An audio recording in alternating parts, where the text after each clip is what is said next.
Hey friends, well, we are truly wrapping up Writer's Workshop and our school year, and I'm talking slow because that is hard for me to believe. I was getting ready to make our mini lesson today and just thinking about how weird it is that this is our last Writer's Workshop mini lesson. We only have 2 more mini lessons total in my class, and next week is our last week of school, guys. So I'm wrapping my head around all of that, and that feels very weird and very crazy. But today I want to make this pretty short and sweet so that you have as much time to write as possible. And today I want to talk to you about conclusions so that you are able to wrap up your piece. But before I do that, I want to give you a couple of reminders. We are on Wednesday. Your final draft needs to be done by Monday. Monday, you will need to be making your presentation notes for what you're going to use to help you during your Wax Museum presentation, because you do not have to memorize it. But we're going to talk about that on our Zoom call on Thursday. So don't worry about all of that right now. But I need you to start thinking about what do you need to have done in time so that you're ready for your presentations on Tuesday. So final drafts, you need to be using the notes that Mrs. McGreeny and I are leaving you on Seesaw. You need to be completing your 5 paragraphs or more if you have them. And you need to be starting to publish your final draft. You may write that on pages, or you may handwrite it on paper that you have at home. Any of those options are fine. Do not use Keynote. This is not a Keynote presentation. So let's try to have those ready for Monday, because Monday you're going to need to be working on something else. And I don't want you to feel like you have too much. So that gives you several days, but just so that you have an idea in your head of where we're going with that. Okay, today let's very quickly think about how we would end our piece of writing. I saw some very good introductions. In fact, I have highlighted some of the ones that I saw in Seesaw that followed some of the strategies really, really well. I'm very proud of you. One of the things that we have to do as a writer, though, is we have to finish the piece, and just slapping the words "the end" on a written piece, especially an informational piece, that's not enough. That just, yes, it tells your reader that you're done, but it does not send your reader away feeling like they enjoyed your piece or that piece is finished. It's not wrapped up. It's not completed. I'm thinking about sitting down to a meal and I finish that meal. The conclusion to that is that I'm full and I'm satisfied and it was yummy. We want our piece to feel that same way to our reader. We want them to leave that piece feeling full, feeling satisfied. They enjoyed it. They understood it. They learned from it, and they walk away thinking about how good it was. And your conclusion is the last thing they see. Most of the time, a reader is going to forget all the in-between information. They learned it, it was good, but they're not going to remember every single word. That conclusion is the last thing they see. It needs to be really, really good. So what I want to show you today is a couple of things that our mentor authors have done in their writing and how they concluded their pieces. Then I want to show you what a student did when she was thinking about her writing and was ready to write her conclusion. So she was thinking about, well, what did I already write and what does my conclusion need to look like? And then I will show you what I chose to do for my conclusion for my historical character. So let's get started. Okay, first of all, let me show you what 2 authors have done in their informational writing. The first one is from the book we were using yesterday when we talked about introductions, the VIP Pass to a Pro Baseball Game Day. That conclusion, that author, yes, he chose to let the reader know that everything they just read about is going to happen again and again and again at every baseball game. And so he left his reader thinking about how that is such an important part of the baseball experience, even though we as the fans don't see it, by letting them know this is going to happen every day before every single game. So he wrote at the end of his book, "Tomorrow they will return for another game and another day of fun." And then another example of a conclusion is from the book, The Deadliest Animals. In their conclusion, that author chose to review all of the big ideas that he talked about throughout his book. And so he reviewed those main topics in kind of a list, almost like we saw in our introduction yesterday, but this time just in a conclusion. So he said, from tiny mosquitoes to gigantic elephants, the world's deadliest animals come in all sizes and shapes.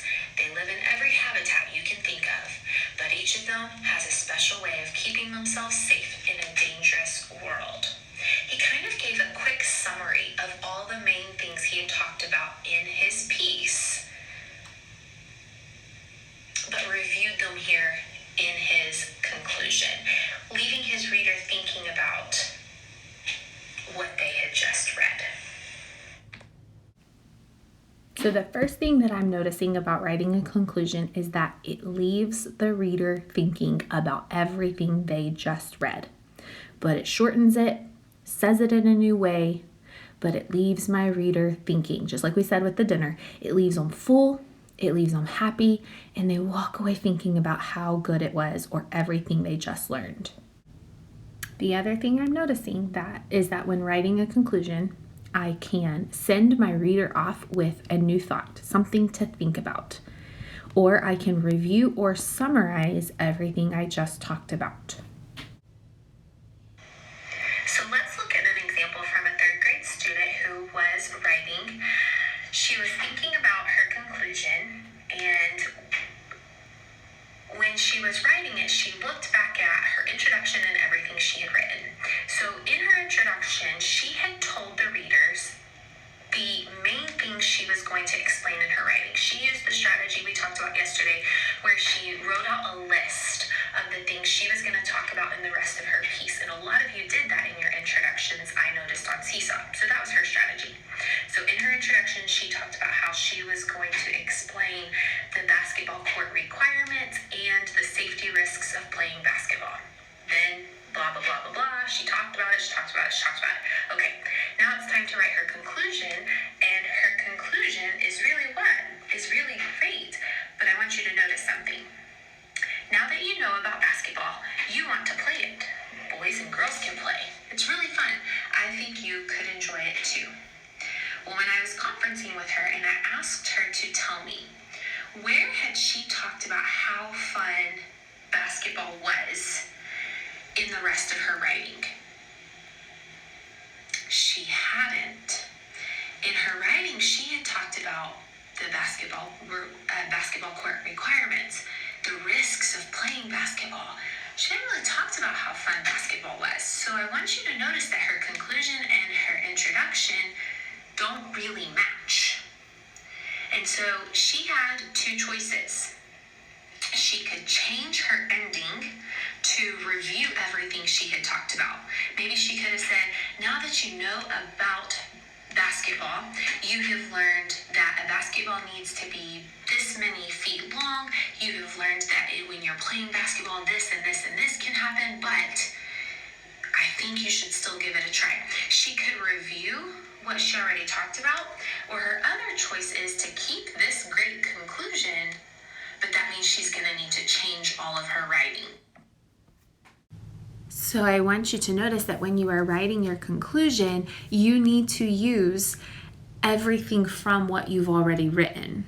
You don't want your conclusion to sound like something totally new or something totally different. You don't want to start a new train of thought, a new topic. You want to wrap up what you've already said.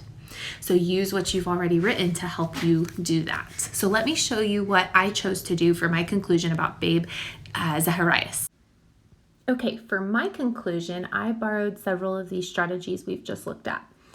I noticed that several of our mentor authors use transition phrases at the beginning of their conclusion. So I used the words, so you see. That, to me, that gave my reader an idea and a clue that, oh, she's wrapping up. This is almost the end. And I really liked that strategy. So I've borrowed that there. And then if you look at the blue arrow, I began my conclusion by reviewing the big idea of why Babe Zacharias was so important to America, that women were not given many opportunities to play sports, and yet she became so great. So I kind of reviewed that big idea, and then I got very specific. If you look at the red arrow, I reviewed specifically the 3 things that I talked about in my body paragraphs, the 3 accomplishments that Babe Zacharias had in her life in sports. I changed the words. I didn't copy what I'd already written. That's boring.